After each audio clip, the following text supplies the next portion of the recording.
enfoui dans les recoins tranquilles des archives historiques de Lincoln Park. Je feuilletais une première édition des Federalist Papers lorsqu'une voix familière brisa le calme. Toujours à jouer l'historienne. Nathalie lança mon frère Damien depuis l'embrasure de la porte, un sourire narquois aux lèvres. Penses-tu parfois à vivre dans le monde réel ? Je levai les yeux pour le voir impeccablement vêtu. Son costume bleu marine sur mesure contrastante avec mon cardigan et mon jean, sa montre brillait sous la lampe de lecture. Probablement la dernière Audemars Piguet. Certaines choses ne changeaient jamais. Bonjour, Damien, dis-je froidement, en glissant le livre dans son tiroir climatisé.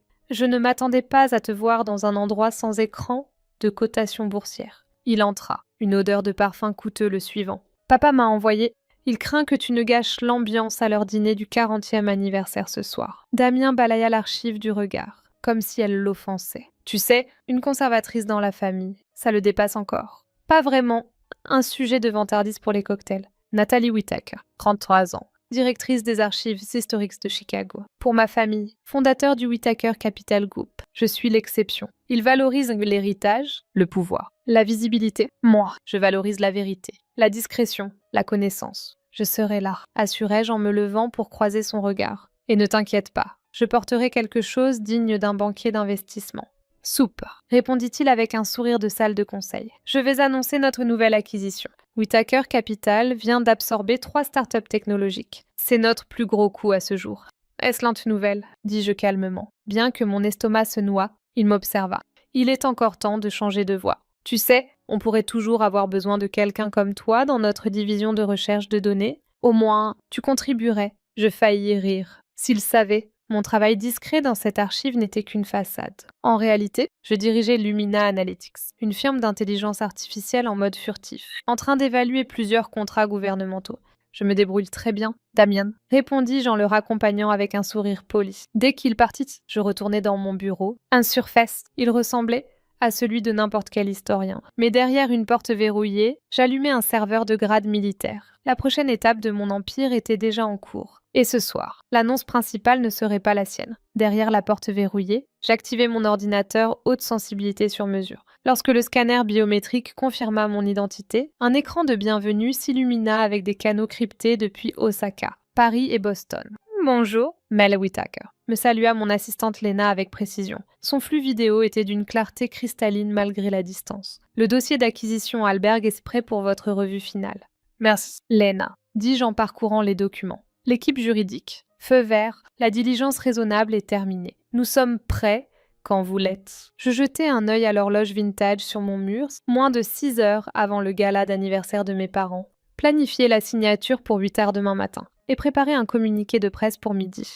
Déjà programmé, dit-elle, avant d'hésiter. Êtes-vous sûr du timing ? Le sourire suffisant de Damien me traversa l'esprit. Sa condescendance. Les années où l'on m'a ignorée comme la discrète, ce n'était plus seulement du business. Absolument. Il est temps, dis-je fermement, mettant fin à l'appel. Je m'adossai, absorbant le bourdonnement discret des racks de serveurs à côté de moi, Whittaker Inside Group, connu dans les cercles financiers uniquement par des filiales codées, était passé d'un simple algorithme d'analyse que j'avais écrit à l'université à une force de 70 milliards de dollars. 0 centime. Dans l'IA. Le capital investissement et l'optimisation de la chaîne d'approvisionnement. Tout cela pendant que ma famille pensait que je passais mes journées à cataloguer de vieilles cartes. J'aimais mon travail à l'archive, mais il me donnait aussi la couverture parfaite. Personne ne questionne une bibliothécaire. Mon téléphone vibra avec un message de ma mère.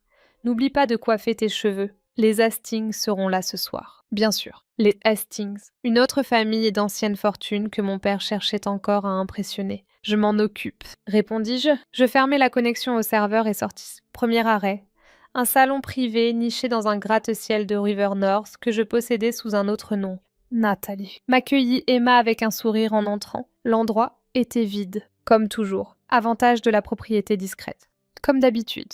Quelque chose de plus formel, répondis-je en m'installant dans le fauteuil. Gros événement familial. Pendant qu'elle travaillait, je relisais le contrat final Hallberg sur mon téléphone sécurisé. D'ici le matin. Whittaker Inside Group posséderait la firme d'IA que mon frère avait tenté, en vain, d'acheter pendant 1 an. Emma me regarda dans le miroir. « Il pense toujours que tu es Lara de bibliothèque. » Elle sourit.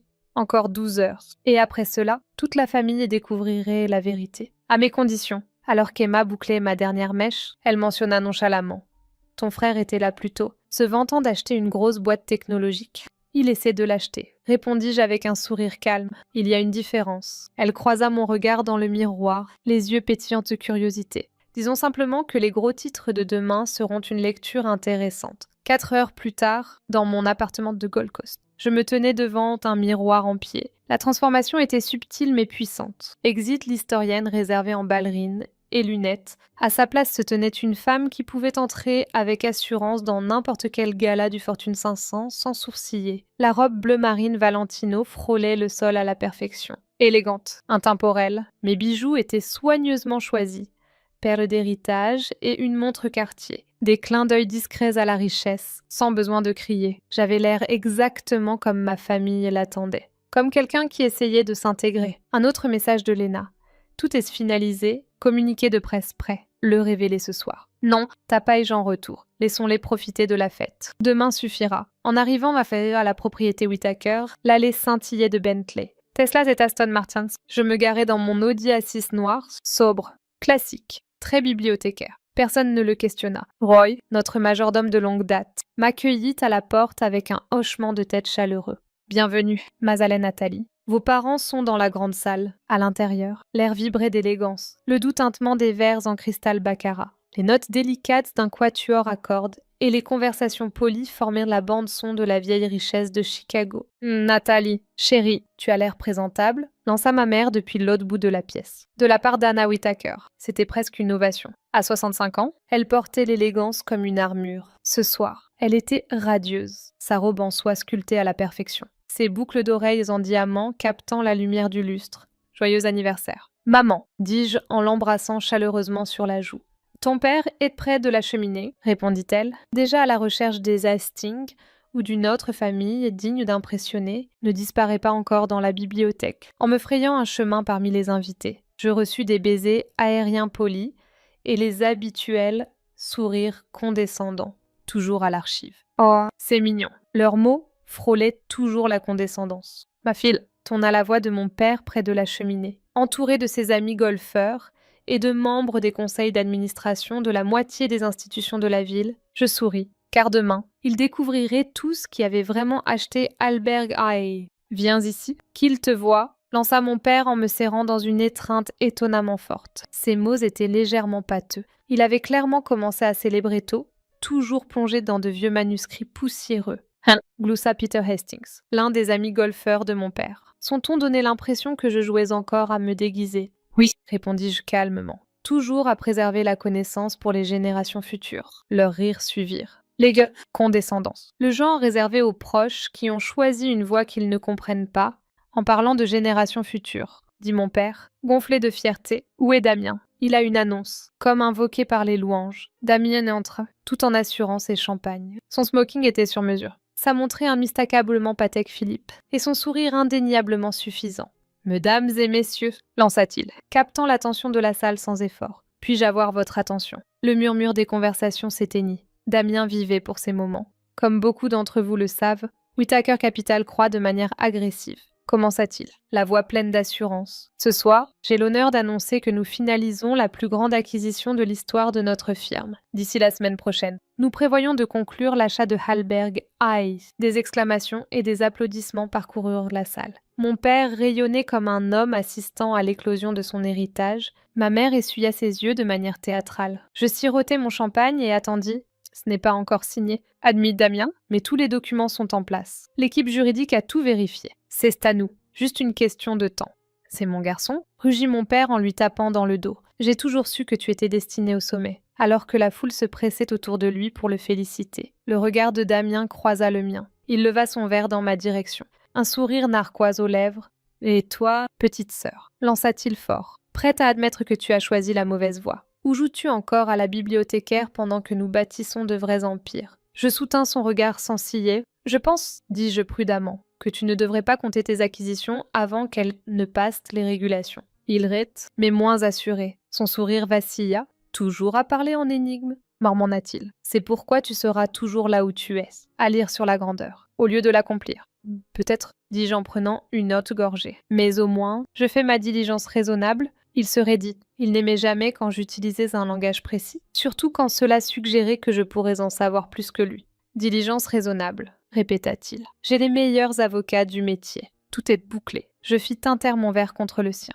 Eh bien, dis-je avec un sourire, je suppose que nous verrons tous les deux demain. Il fronça légèrement les sourcils, mais avant qu'il ne puisse répondre, la voix de ma mère retentit. Le dîner est servi. La foule commença à se diriger vers la salle à manger, tout en acajou sculpté. Cristal ancien et héritage chuchotaient. Et demain, l'équilibre du pouvoir dans cette salle changerait pour toujours. Alors que les invités se dirigeaient vers la salle à manger, je ressentis un curieux mélange d'amusement et de satisfaction discrète. Demain approchait à grands pas, et ce serait une journée mémorable. Je pris ma place assignée à la longue table en acajou poli, et je ne pus m'empêcher de remarquer mon emplacement, relégué vers l'extrémité, loin du centre de l'attention. C'était subtil, mais délibéré. Ces choses l'étaient toujours. De l'autre côté de la salle, Damien tenait court comme un prince dans son élément. Rien bruyamment, gesticulant avec théâtralité. Savourant les éloges, je souris poliment lorsque nécessaire, mais passais la plupart de mon temps à apprécier le travail du chef sur le canard au romarin. À côté de moi, Eleanor Hastings se pencha, ses cheveux parfaitement coiffés scintillant sous le lustre.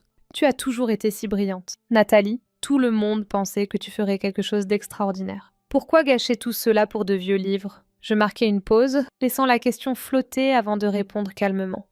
Les livres nous apprennent plus que des faits. Ils nous apprennent à lire entre les lignes, à voir ce que les autres manquent. Elle cligna des yeux, peu convaincue.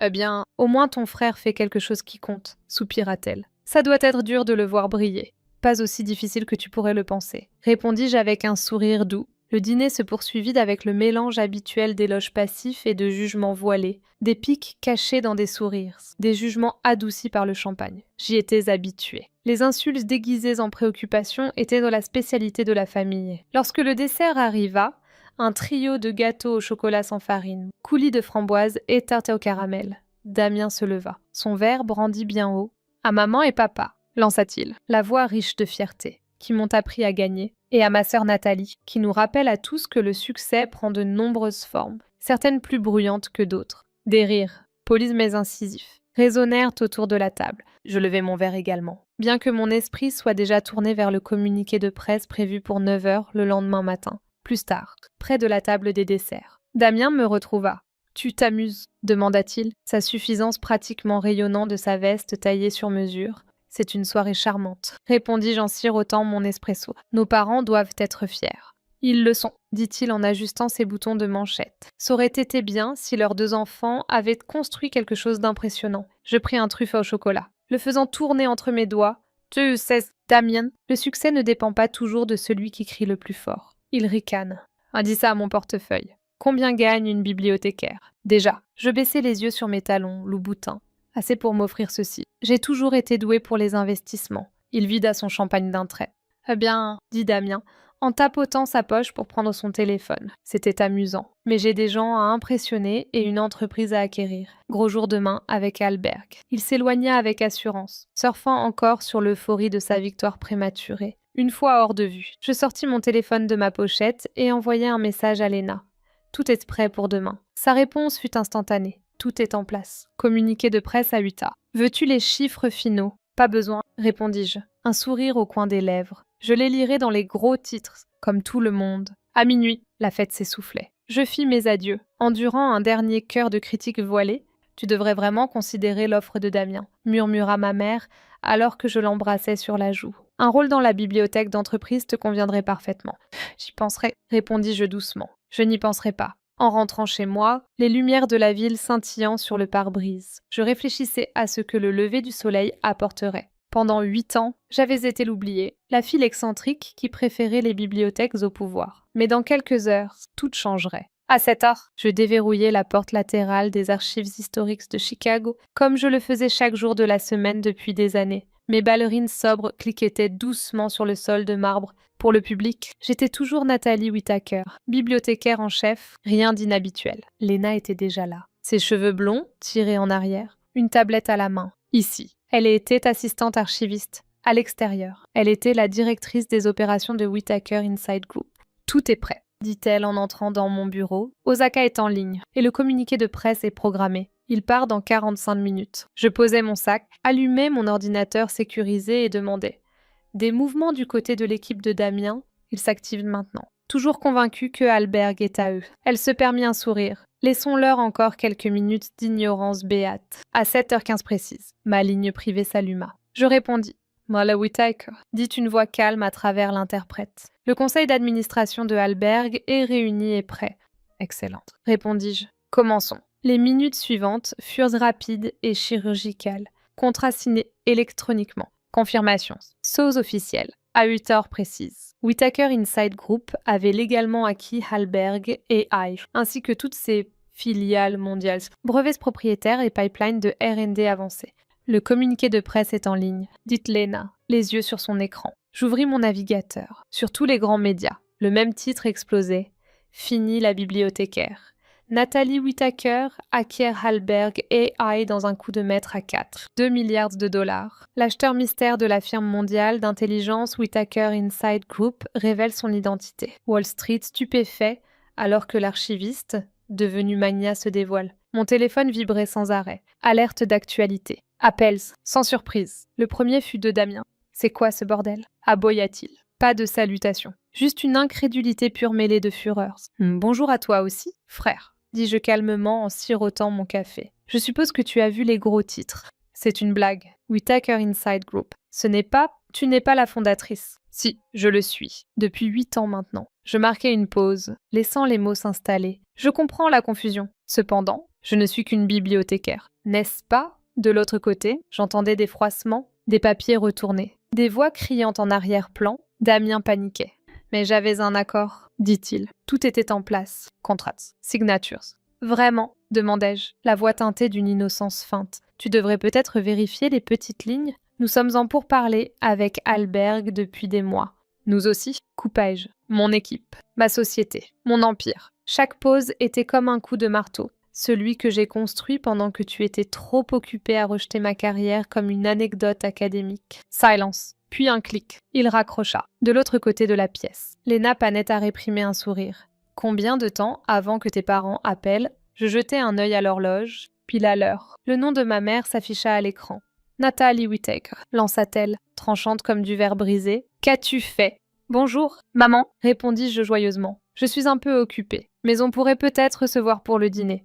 Le dîner. Tu te rends compte du chaos que tu as causé? Le téléphone de ton père n'arrête pas de sonner. Les Hastings, le conseil du club de golf. Tout le monde demande comment notre fille bibliothécaire a acheté Hallberg AI. Enfant. J'entendais mon père aboyer des instructions, jonglant entre les appels comme un courtier paniqué. Dis-lui de venir ici tout de suite, cria-t-il. J'ai des réunions toute la journée, dis-je, sincère. Cette acquisition n'est que le début. Mais je serais ravie d'organiser un dîner. Chez moi, il est tard. Un long silence. Tu veux dire ce placard près de l'archive? Demanda-t-elle.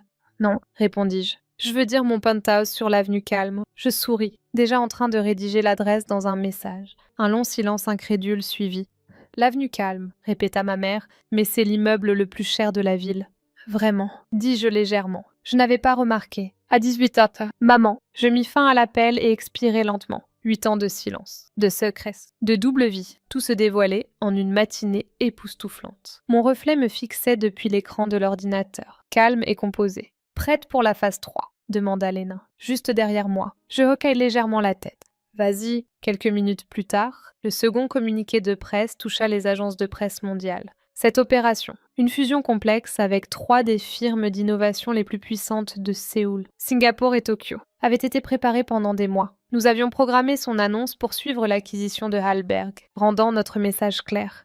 Ce n'était pas de la chance. C'était un héritage et il m'appartenait. Lorsque ma famille entra chez moi ce soir-là, 2 des mouvements commerciaux les plus disruptifs de la décennie porteraient mon nom et le monde saurait enfin qui était vraiment Natalie Whittaker. Le reste de la journée se déroula en étapes soigneusement orchestrées. Un appel avec mes partenaires de Tokyo, une session stratégique virtuelle avec l'équipe juridique et une interview discrète avec le Wall Street Journal, une formation en sciences de l'information, demanda le reporter. Perplexe. Ça vous apprend à gérer le chaos, dis-je avec un sourire, à organiser du sens à partir de volumes massifs de données. L'information, c'est le pouvoir. Ça l'a toujours été. À 19h10, je sortis par l'entrée arrière de l'archive et montai dans la voiture qui m'attendait pour me ramener chez moi. Mon vrai chez moi. Le penthouse au sommet du 60, avenue Calme, un sanctuaire de verre dans le ciel. J'y vivais depuis 6 ans, tout en maintenant un petit studio près de la bibliothèque pour préserver ma couverture. C'était dans ce penthouse, entouré d'une infrastructure mondiale à haute vitesse,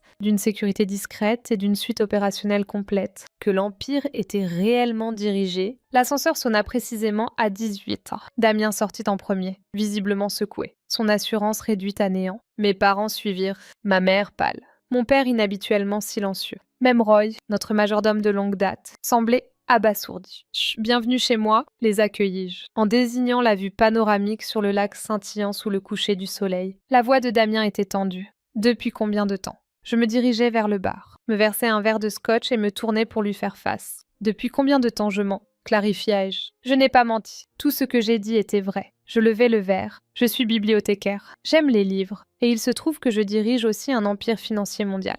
Mais pourquoi? Demanda ma mère, la voix tremblante, en s'asseyant sur le bord du canapé en cuir italien couleur crème. Pourquoi nous le cacher? Pourquoi nous laisser croire que tu étais un échec? Peut-être parce que vous n'avez jamais regardé au-delà de l'histoire que vous vouliez voir. Complétai-je en posant un verre de tonique à la fleur de sureau sur la table basse devant elle. Vous voyiez une fille studieuse qui tournait le dos aux affaires, qui choisissait le silence plutôt que l'ambition. Mais le silence n'est pas une faiblesse, c'est une stratégie. Mon père se tenait près des fenêtres du sol au plafond, la skyline de Chicago se reflétant dans le verre. Tout ce temps, murmura-t-il. Ces acquisitions, ces investissements anonymes, c'était toi, Whitaker Inside Group. Damien prit la parole. La voix plate. Tu es la concurrente mystère, celle que tout le monde cherche à démasquer. L'empire de l'ombre, ajouta-t-il amèrement. Celui qui redessine les marchés pendant que nous courions après les gros titres. Je me permis un léger sourire. Je préfère le terme d'empire de la connaissance. Après tout, papa, n'est-ce pas ce que tu disais toujours quand j'étais petite? La connaissance, c'est le pouvoir. Il se tourna pour me faire face, me regardant vraiment pour la première fois depuis des années, non pas comme une honte, mais comme quelque chose d'inconnu, de respecté. L'opération Hallberg, demanda-t-il lentement. Depuis combien de temps y travaillais-tu? 8 mois, officiellement, dis-je, mais j'ai des intérêts majoritaires dans leur filiale depuis plus d'1 an. Les yeux de Damien s'enflammèrent. Tu m'as manipulé? Pas manipulé. Corrigeai-je. Concurrencé. N'est-ce pas ce que tu disais toujours vouloir? Un combat équitable. Un vrai concours pour prouver qui est meilleur en affaires. Ce n'était pas équitable, aboya-t-il. Tu avais un accès privilégié. Des équipes cachées. Des informations secrètes. Je ris doucement, le son résonnant dans le penthouse. Tu veux dire comme ces soi-disant tuyaux que tu te vantes de glaner sur des yachts ou autour de cocktails au club, se chuchoter lors de galas de charité ou de parties de golf à huis clos. Je posais mon verre avec un léger tintement. Non, Damien, j'ai construit ceci avec de l'intelligence, de la recherche, de la discipline. Chaque mouvement calculé, chaque risque mesuré. Je l'ai regardé tour à tour. Cet empire ne m'a pas été offert. Je l'ai gagné avec de l'information, de la stratégie et une compréhension profonde de systèmes que la plupart des gens ne prennent jamais le temps d'étudier. Le dîner ce soir-là fut une tempête silencieuse de dynamiques changeantes. Ma mère essayait de donner un sens au décor, à ma richesse. Mon père restait silencieux, revisitant clairement des années de conversation sous un nouveau jour. Même Damien était calme. Fini les moqueries, juste déstabilisé. Finalement, il s'éclaircit la gorge. Et maintenant, je croisais son regard. Un partenariat. Votre entreprise a besoin d'une intégration mondiale, d'une vision au-delà des structures traditionnelles. Je l'offre. À ma surprise, mon père hocha la tête. Peut-être qu'il est temps que tu apprennes d'elle. Alors que le dernier plat était servi. La bibliothécaire discrète qu'ils avaient autrefois ignorée devint l'avenir qu'ils devaient suivre. L'incrédulité initiale de Damien s'était adoucie au dessert, lorsqu'il me rejoignit dans la cuisine pour examiner un brouillon de propositions. Son scepticisme s'était transformé en curiosité, puis en une admiration prudente. Je t'ai sous-estimé, admit-il, tapotant ses doigts sur le comptoir. Mais je ne ferai plus cette erreur, alors que la soirée touchait à sa fin. Ma mère s'attarda, me regardant attentivement. « Pourquoi maintenant ?» Nathalie, demanda-t-elle, la voix plus douce que d'habitude. « Pourquoi tout révéler ce soir ?» Je réfléchis un instant, puis répondis. « Parce que les gens doivent voir que le succès ne porte pas toujours des costumes et des montres de luxe. Parfois, ils portent des cardigans et poussent des chariots de bibliothèque. À ma surprise, Damien ajouta. Et peut-être que c'est un rappel de ne pas juger les gens sur leur apparence. Après leur départ, je me tenais près de la fenêtre avec Léna, observant la ville scintiller. Les actions réagissent déjà, dit-elle, les yeux sur sa tablette. Les analystes qualifient la fusion de visionnaires. Nous savions que l'annonce officielle n'était qu'à quelques jours. Et peut-être, juste peut-être, Damien embrasserait pleinement ce partenariat d'ici là. Mais ce soir avait été plus qu'une affaire de business. C'était un règlement de compte discret, qui avait changé la manière dont ma famille me voyait, et dont je me voyais moi-même, l'excuse larmoyante de ma mère, le regard fier de mon père. Cela signifiait quelque chose. Le lendemain matin, j'entrais dans les archives historiques de Chicago comme je le faisais toujours. Les habitués me saluèrent, demandant si la nouvelle exposition était toujours en bonne voie. Personne ne mentionna Forbes ou CNBC. Et pour moi, c'était la vraie victoire. Parce que dans un monde obsédé par le prestige, j'avais construit quelque chose de durable, non seulement avec de la richesse, mais avec de la sagesse. J'étais toujours Nathalie, toujours bibliothécaire, toujours amoureuse des histoires. Seulement maintenant, j'étais aussi milliardaire. Après tout, la connaissance prend de nombreuses formes, et parfois, la personne la plus puissante dans une pièce est celle que vous n'avez jamais vue venir. Si vous avez déjà été sous-estimé, ignoré, ou discrètement mis de côté par ceux qui étaient censés croire en vous, alors vous comprenez exactement pourquoi j'ai continué à construire en silence. Je n'ai pas créé mon empire pour les applaudissements. Je n'avais pas besoin de validation. Mais j'avais besoin de clarté, j'avais besoin de savoir que je pouvais construire quelque chose de puissant sans devenir ce que le monde attendait de moi. Et maintenant, ici, je veux vous dire, vous n'avez pas besoin de crier pour être fort. Vous n'avez pas besoin de rentrer dans le moule du succès de quelqu'un d'autre pour changer le monde. Alors, si vous vous êtes connecté à mon histoire, même un peu, laissez un commentaire. Dites-moi ce que vous construisez, ce que vous cachez. De quoi vous êtes fier à votre manière discrète. Je vous vois, vous comptez, et croyez-moi, votre histoire est plus puissante que vous ne le pensez. Abonnez-vous si vous voulez marcher avec moi dans la prochaine phase. Parce que ce n'est pas seulement une question d'argent ou de pouvoir, c'est une question de reprendre votre voix, votre valeur, votre vision. Et voici mon conseil à tous ceux qui se sentent coincés dans la définition de la valeur de quelqu'un d'autre.